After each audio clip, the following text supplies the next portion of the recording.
Happy Saturday. It's been a second since I caught up with you because I was at my Bachelorette. So we are just getting ready. We're going to go to some, I think it's like a jazz club or something tonight. So we're going to do that. But I was going to catch you up on all things that happened over the Bachelorette and just fill you in on that itinerary in case that you were looking at Canada or you just wanted to know how it was. So the trip started out horribly.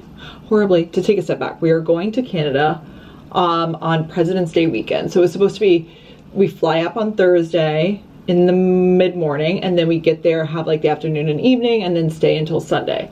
So we were leaving, I think it was on the 13th, and we're getting back on the 16th. So I get this text that our flights are all canceled on Wednesday night. I was like, oh, okay, so that's gonna be a freaking problem. Then I have 10 girls messaging me that their flights are all canceled and what are we gonna do? And everyone's a horrible driver.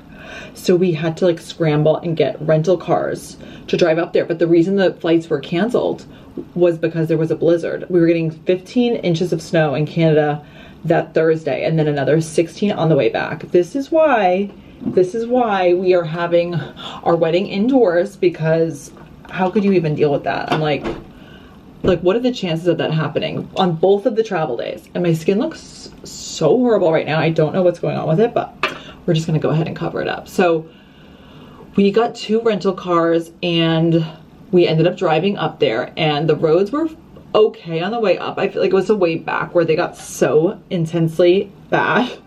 It was like the worst weather you've ever experienced in your life. And the driving was really difficult. So all driving aside, it was amazing once we got there, and the VRBO was actually so nice. You know when you are online and you're looking up the places you're gonna go, and all the reviews are nice, but like I swear the photos didn't do the place justice. Like it was so much nicer in person. So I'll put some like pictures and videos there, and then the girls like went crazy with the decorations. It was so cute. I told the girls I would vlog. So this is what we have. The gun is unbelievable. Dude, also, that's incredible. Another good reason we didn't fly. Oh my god, it is good. Oh my god. These are so fun. I'm not over it. This is so good. I can't get over this place and all these things. I have to show you. I can't. These are ski passes. I'm dead. Oh my god. Stop. They are the best. I can't believe it. They all drove 11 hours. The best. The best. The best. We're rolling live. Oh my god, it's so good. My sister couldn't get on her flight like that first morning, so she ended up literally driving to DC from Richmond, which is like 2 hours, and getting a flight, and then getting a flight to Vermont, and then driving from there. I mean, it was like absolutely insane that she did that. So absolutely love her. But the itinerary was like, it was almost like once we got there everything was great, but it was getting there that was obviously the freaking pain in the ass. But the first night we got there, we just like rested after the drive, and then on Saturday or on Friday we went skiing and did some drinks and lunch after, and then we went out that night. And if you've ever, I don't know if you've ever been to Mont Tremblant, but like it is like a fun little ski party town. Like it looks like a little picturesque village, and it was like exactly what I wanted. So I'm just so glad we were still able to go. But it was like, I can't believe the fact that we literally were hit with a blizzard the day before. The one thing I said though is I was like, at least we found out that all of our flights were canceled, you know, the day before we went, because we were able to kind of make a pivot and then get the rental cars. But like if we had been stuck at the airport for hours and hours and hours, I feel like that would have been really a buzzkill on the entire weekend. And I made a little TikTok video about this, but I swear this is the best like itinerary format is, and obviously our itinerary got a little messed up because of the weather, but if you're gonna do a Bachelorette, I feel like having the travel day, like if you're going in on a Thursday, having that night just be drinks and dinner when everybody gets there, because like you want to go out, you probably have like you're excitable, you're like ready to be there, but like some people are more tired. So not going crazy the first night, then you have so much energy. You wake up like bright-eyed and bushy-tailed on Friday, and you can do your outdoor activities. So like obviously we were in the mountains, but we did skiing, but like but in other bachelorettes, like Steph's bachelorette, we were in Cabo, we did a boat day. So having something Friday morning outside to actually see the place that you're staying, it was really amazing. And then having Friday night be like your main night out, because then I feel like you have Saturday to recover that morning, and then you can go do something in the day, Saturday, like in the afternoon, so you keep the morning free in case people are hungover. And then Saturday night, you play the little bachelorette games inside. I feel like that makes it so much better. As far as other updates go, I did start my new job, so that's also been taking up a lot of time. And then we have the wedding coming up, which feels like freaking tomorrow. So I can't believe that the bachelorette is like done and dusted. I feel like I was like put so much emphasis on that, and I swear I can't believe it. I just can't believe it's done. So next week I have my first dress fitting, which I'm so excited about. And then I don't know if I mentioned it on here, but I am taking my mom's wedding dress. Like, I'm getting it tailored with her permission, of course, and I'm having it like chopped short because she has like one of those fabulous dresses from the 80s, you know, where you where it has like the big shoulders and like it has a big bow in the back. So it's like, would you let me cut it and have it be like the after party dress? And she was like, yes, of course, because like I'm the youngest sister, so she was like, I don't care what you do with it. If somebody uses it, that's great. So I have to go check. Oh shoot, I meant to do that today. You know, I was forgetting something, so I gotta go see my girl who's working on it. Maybe I'll go see her on Tuesday then. But yeah, she's gonna chop it short, and then yeah, that's gonna be like the dancing dress, you know, when you go out and party it up and you don't want to have like a long train. I feel like that's what I'm super excited about. So that's coming up, and then it's just really like all of the wedding details. I feel like there are two, when you first get engaged and you first book your venue, you have like a bunch of things that you need to do immediately, like 12 months out, which I thought that was so dramatic when I first heard. I'm like, okay, people are like doing all this stuff 12 months out, that seems aggressive. And then I started to get people like, I was messaging like makeup artists 13 months out, and they're like, oh, sorry, you know, we are booked that date. And I was like, guys, this is like 13 months out. What do you mean you're booked that date? So I had to get ahead of all those stuff. So you have to do like venue, dress, makeup artist, hairstylist, figuring out like all of your catering vendors if you have them separately. So that was like the biggest kind of rush, and then save the dates, and then you kind of chill for a while. But now we have to do all of the other, like, it's more like the small detail things, but those kind of get just cumbersome because you're like, does it really matter? And then you know, hour 18 into it, you're like, I guess it does.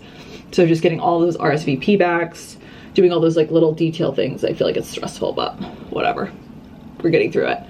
But yeah, doing this, starting a new job is a little bit much, and then having that trip happen and then like having that go wrong, I was like, oh my god, this is a little bit much for me. Okay, I feel like skin is looking a lot better now, thank god. I don't know why I'm breaking out so much. Other updates, so next week it's a dual event week, so we'll be busy. Going to a Maybelline event at the Boom Boom Room, which I freaking love that place. And then I have I have a Dove event at the Boom Boom Room, and then there's a Maybelline event at the Mark Hotel, which I'm super excited about. It's like in the penthouse, which will be fun. So that's what's going on there.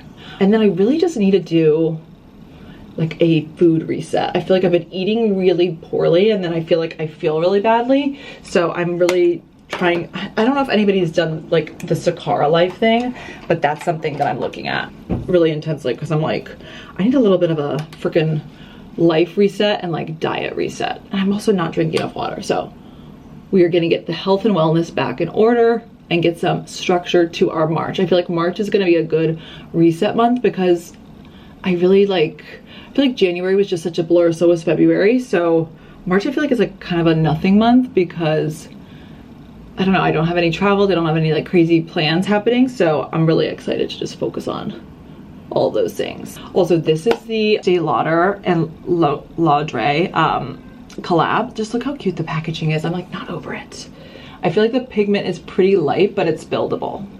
So I like that. I've actually been doing like this base makeup. Like this has been my work makeup recently, which I love. So I'm gonna set all this up, and then I'm going to pop on some lip liner too. The other thing I was gonna say is I've been listening to a lot of Masterclasses because I accidentally had my subscription renewed. I got it for my dad for a gift and then it renewed for a year, and I was like, oh, didn't know we were on auto renew, but there have been really good ones that I've listened to. The one that was my favorite was the FBI guy. I forget, oh, Chris Voss is his name. And if you want to know if he's a good negotiator, just go take a look at who his wife is because she's stunning. That was a really, really informative one. I feel like he gave really good examples. And my favorite lesson from that one was saying the last 3 words back to somebody if you want more information. So instead of like asking them a question, whatever sentence they say, you say the last 3 words. So if somebody said, oh yeah, my day went really well, you reply back to them and you say, went really well. And then they're like, yeah, because of X, Y, and Z. And then you keep saying the last 3 words of whatever they're saying, but like in an inflection, so it's a question to them.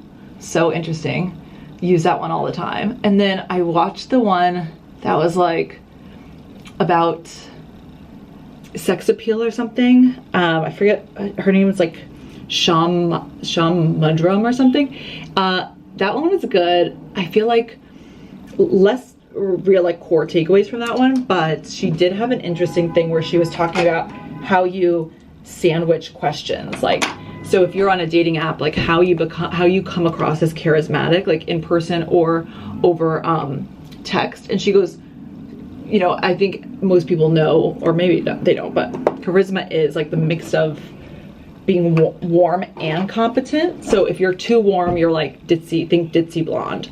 But then if you're too competent, you come across as mean, like if you think of a Steve Jobs. So it's balancing that in a way where somebody thinks you're nice, but they think that you're smart. The way that she has it set up is if somebody tells you a fact, you tell them something like really warm and inviting, then competent, and then you ask them a question to take it back to them.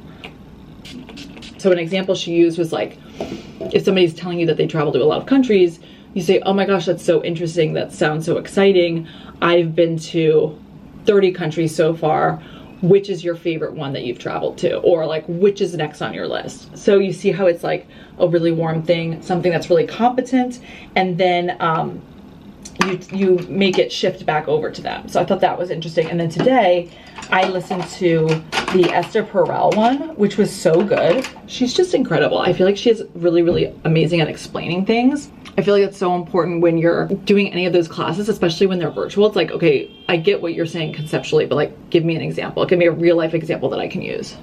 So, love that. And then the other person I feel has really interesting podcasts, and he's really good at explaining things, is, well, both of the Harmozis, but Alex Harmozi, he's so good at explaining and breaking down concepts, and I really love all of his podcasts. He was just recently on School of Greatness, and I got so much out of that episode. It was so good. So kudos to that couple. I'm just gonna go ahead and do my hair, and then we can do a little, we're gonna do like jeans and a nice top. So that's what we'll do tonight. See you in a second. So now we are officially ready. I just laugh at this top because my sister calls it the King Tut top because she says I look like a mummy when I wear this, but I really like it. I think it's super cute. It's this is from Mistress Rocks. They have some good stuff on there. It's like a little bit more like, I feel like sultry vibe, if you know what I'm saying, like a CB2 or a CB, House of CB moment. But wearing these Madewell jeans, I actually really like these too. I feel like these just have they hit you in like the perfect spot, and then I like that they're straight leg, and these are my little YSL slingbacks, and I have these Heaven Mayhem earrings on too. I just feel like the only thing about these is they like fly off your ears sometimes. I feel like it's probably the backs of them. So just a little food for thought there. Oh, and I did want to show you the difference between the Cartier watch that I'm wearing and the Amazon dupe, because I swear to God, they look so similar. So let me show you those. These are them. Okay, also, did you know that Cartier's lawyers removed the fact that I called them a dupe on my page? I mean, dude, you really, unless you got an eye for it, unless you can see the Cartier Hello and happy Thursday. I just got home and I opened some packages, and then I am headed to a Maybelline event later tonight, so I thought I would take you with me. So I just wanted to show you what I got because I am just seeing these for the first time. I think Merritt came out with what looks like lip liners and lip glosses. So I just tried, let me get you up a little bit higher here. You'll see the little bottom of a box here because that's where I have you mounted. But it looks like they created some new lip shades. So let me show you what they are. Yeah, signature lip liner and then a shade Slick Sheen. So these are the different colors. Those look nice. So I think I just put one on. Let me see, this one's Mayfair. This one looks a little bit darker than maybe the one I tried. I think I have Coupe on right now. I probably should take this off, but oh yeah, that's a little bit darker. But I'm so excited. I feel like Merritt always makes good stuff. And then the Maybelline event is over at the Mark Hotel, which I'm excited to go to because I feel like it's a luxury and it's a penthouse party. So how exciting. Okay, let's see what these little sheens look like. And then a couple of other updates for you too. Oh yeah, these are them. I actually really like these ones. I have the red one. Ooh, I don't think these are new. I just think maybe I'm late to the game. But this is nice. Yeah, that's nice. My skin's also been breaking out recently, which is not so cool. But really like these. And then I was just gonna show you two things that I've been doing. Well, I haven't done this one yet, but I've been doing the 5-minute journal and I'm obsessed with it. I feel like I just listened to a podcast today that was talking about dopamine and how living in today's world, it's like we're getting so much dopamine. Like if you think about even somebody in the 70s, like if they went to go see a movie, that would be like the feature film. Like you wouldn't be bored at a movie in the 70s, especially if it's like an action movie. But nowadays we can barely even watch TV without having our phone in our hand as like additional stimulation. So imagine that compared to like a caveman. I mean, we're still like, even in the last 10 years, like post-COVID, right? We're all addicted to the short form content and it's messing up our dopamine levels is what they said, which I believe. So that podcast was on the School of Greatness, which I'm obsessed with. And it was just really interesting. And the biggest thing that he was saying is like first thing in the morning, you should not be on your phone. Like we know that, but like it literally takes a mental toll on your dopamine levels for like the rest of the day. And then what were they saying that the most addictive things were? It was short form content and social media, number one, obviously. What's number two? It was sugar, and I think I have a sugar addiction, so that's not good. And then the last one was pornography, they said. So I don't know. It just is like, we just get all of these like instant gratification things, and that's really messing us up because like if you think about even like the caveman days, they kept talking about it, but it's like, you know, it took you freaking 45 minutes to an hour to get a fire started. And like now you can get the dopamine effects just by thinking about opening your phone. Like that's what we're getting nowadays. So horrible. So to have a better morning routine, there are some things I've been implementing, but I'm obsessed with the 5-minute journal because it's super quick. You do it, literally takes 5 minutes in the morning, and I feel like it's just a really nice way to start your day. And I've been sticking with this. I think this is like day 9. So like, I feel like once I get past like the 7-day mark and I can commit to it, I feel like we can trust it a little bit more.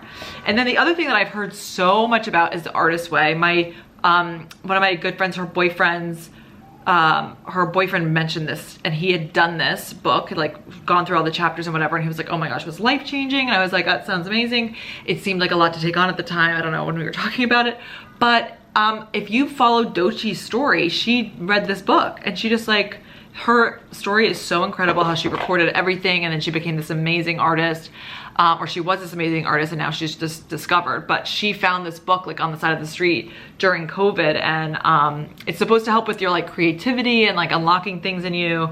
So I'm super excited to test this out. So I think you're supposed to do like morning pages where you're supposed to write like 3 pages in the morning, which seems like a lot, but the amount of time we spend on our phone, we can definitely do this. So super excited to start this out. I'll let you know if it's worth it. And then, yeah, I'm about to get changed and we can go over to this Maybelline event. So it's weird. typically all events in New York are downtown, but tonight it's uptown and I'm a midtown girl, so I'm so happy to be able to go just a couple blocks up versus like all the way downtown. So we're supposed to dress in New York glam, so I think I have a dress that can do that, and then I'll put some heels on and then we'll go. Look how cute this dress is. This is why I live for Rent the Runway too, because like I needed a bunch of different outfits for like this work week and going out, and like boom, there you go. It's delivered to your door. A little bit of a high slit for a Thursday. Slay. And then I'm gonna put this like coat over, and I have a cute little bag. So we're gonna be all set to go. So let's do it.